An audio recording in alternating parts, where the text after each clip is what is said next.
All right, welcome back, everybody. Today, we're diving into a matchup that, at first glance, might seem kind of predictable. We got the Celtics. Yep. They're aiming for a championship. And then there's the Wizards, who are, well, they're rebuilding. Yeah, after those big roster moves. Exactly. But I have this feeling things might be a bit more interesting than they seem. Oh, for sure. For sure. What do you think? Yeah, you're right. I mean, the sources we have definitely lay out, like, the strengths and weaknesses for both these teams. But what I find really fascinating is how the Wizards, even though they're rebuilding, they can still pose some serious challenges. Especially for a team like the Celtics, right? Exactly. Okay, so let's break it down a bit. We know the Celtics have that championship history, and Tatum and Brown are incredible. Yeah, a true force. But what makes their offense so tough to defend? Like, specifically? It's more than just those star players. It's their whole system. Think speed, think precision, think three-pointers. Lots of three-pointers. Oh, yeah. And they've got multiple guys who can just nail those shots consistently. So that stretches the floor, makes it so hard for the other team to keep up. So you can't just focus on shutting down one or two guys? Nope. You need a defensive strategy that covers the whole court. Gotcha. All right, now the Wizards. They're in a different stage, more focused on building up their young players. What are their strengths coming into this game? Well, they got a lot of potential, especially with guys like Jordan Poole and Kyle Kuzma leading the way. Right. Poole, now his scoring ability is really something. He can create his own shot, hit from deep, finish at the rim. I think the Celtics are going to have their hands full trying to stop him. That's what makes this so interesting to me, is like Poole's almost unpredictable. Yeah, exactly. You never know when he's going to just explode. He brings that chaos factor, which can be a huge advantage, especially against a team like the Celtics. They thrive on structure. Discipline, yeah. Exactly. And then you've got Kuzma. He's versatile, can score in different ways. He matches up pretty well against Tatum, too. Interesting. If he can take advantage of any weaknesses in Boston's defense, the Wizards could actually make this a really good game.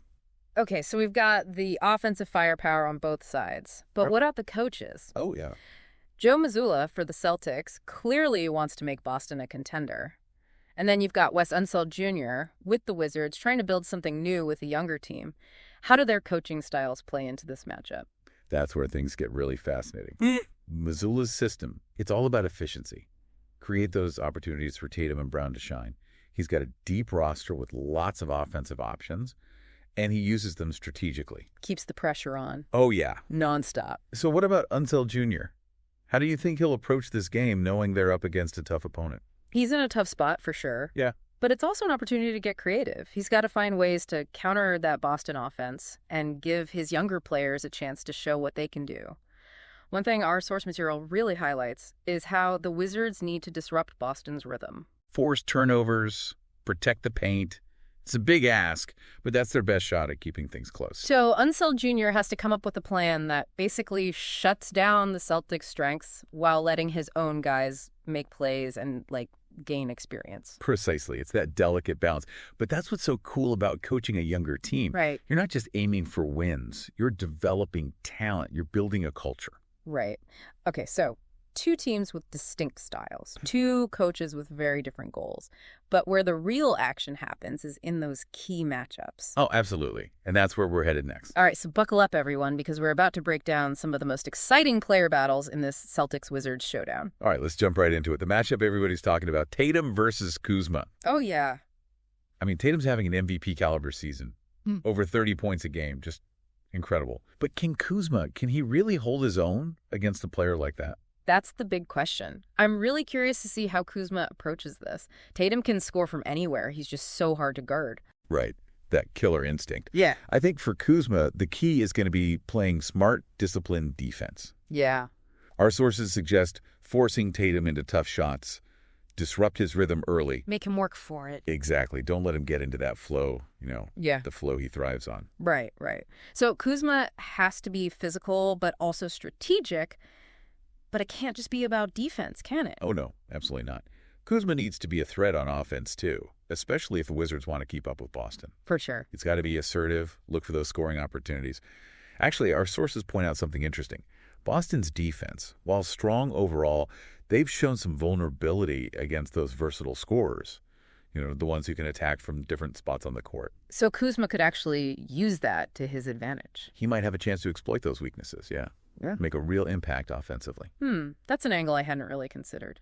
Okay, so what about Jordan Poole? He's going up against a Celtics defense that's known for shutting down perimeter players. How do you think that'll play out? Poole against the Celtics perimeter D. That's where things get really interesting. Poole's a dynamic scorer, but we know he could be a little inconsistent. And the Celtics, they're all about that disciplined switching defense. Right. They'll probably throw different looks at Poole, try to keep him off balance, force those tough shots. So it's like unpredictable talent versus system. Right, exactly. Classic clash of styles. Can Poole's raw talent overcome that disciplined defense? Or will the Celtics just, be too much? I think it'll come down to Poole's decision-making. Can he stay patient, find the open man when they double-team him, pick his spots? If you could do that, he could have a massive impact on the game. So it sounds like Poole has to find a balance between just going for it and actually playing within the offense. That's it. Knowing when to take over, when to trust his teammates. But hey, let's not forget about Boston's three-point shooting. It's been huge for them this season. Oh, yeah. Celtics are like a three-point machine. So many guys who can knock those down consistently. How are the Wizards supposed to defend against that? It's tough. For any team. But the Wizards, they can't afford to let Boston get hot from beyond the arc. Our sources emphasize the need for closeouts. Got to be disciplined. Challenge every shot. No easy looks. So, got to be aggressive. Can't give him any space. But doesn't that mean they'll have to give up something defensively somewhere else on the court? It's a trade-off, for sure. They got to prioritize that three-point line, but they can't completely ignore the paint. If they can force the Celtics into those contested mid-range shots, limit second-chance points, and avoid fouling too much, they'll be in much better shape. It sounds like the Wizards have a lot to deal with. The Celtics just have so many weapons on offense and defense. Yeah, they do. But basketball is a game of momentum, of adjustments. And the Wizards, they might be the underdogs, but they've got the talent to pull off an upset. If they can disrupt that Celtics rhythm, get some turnovers, and capitalize on any mistakes Boston makes, well, this could be a much closer game than people think. I like that you're pointing out that the Wizards could really make this a competitive game. Oh, for sure.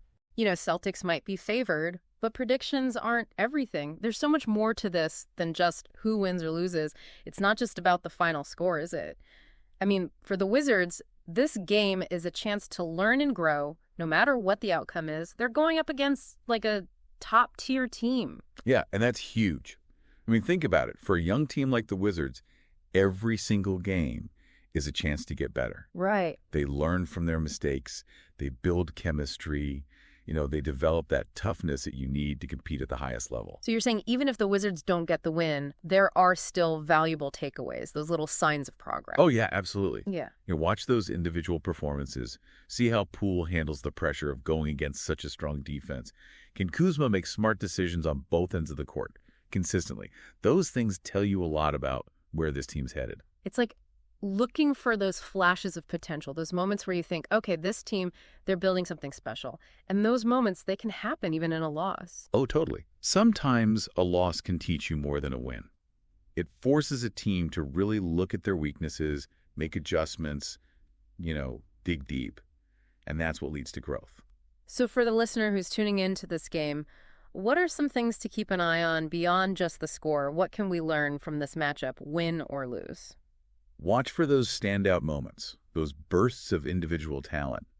Pay attention to how the coaches adjust their strategies throughout the game. See how the Wizards respond to adversity, how they deal with the pressure of playing a team like the Celtics. It's about understanding the little things, those strategic battles, realizing that every matchup tells a story. Exactly. And that's what makes this kind of deep dive so great. We're not just watching the game. We're exploring what's going on beneath the surface, those stories that make basketball so fascinating. That's a great way to put it. This deep dive has really given me a new perspective on this matchup. I'm going into this game looking for more than just the obvious. Yeah. I want to see those subtle details, those things you might miss if you're not paying attention. And that's the beauty of basketball, right? There's always something new to learn, something you didn't expect, something that makes you rethink how you see the game. I couldn't agree more. I'm excited to see how this unfolds, and I bet our listeners are too. So let's enjoy the game, appreciate the athleticism, the strategies, the drama, and remember, this is more than just a game. This is a deep dive into the heart of basketball. Thanks for being with us. Today is your lucky day. Today is the day that our $3 website works for you, paying you directly to your PayPal daily. Imagine $3 ongoing continuous payments to your PayPal account. Imagine falling asleep and waking up to $300 in your PayPal account. How would this make you feel? How could this help you? What bills could you pay? What kind of fun could you have? What does that retirement look like now? All for a one-time payment of $3. This website is DFY done for you, fully built and completely hosted, and never stops collecting payments for you. You have spent $3 on coffee on a regular, but that coffee won't help you create multiple streams of income. Click the link below.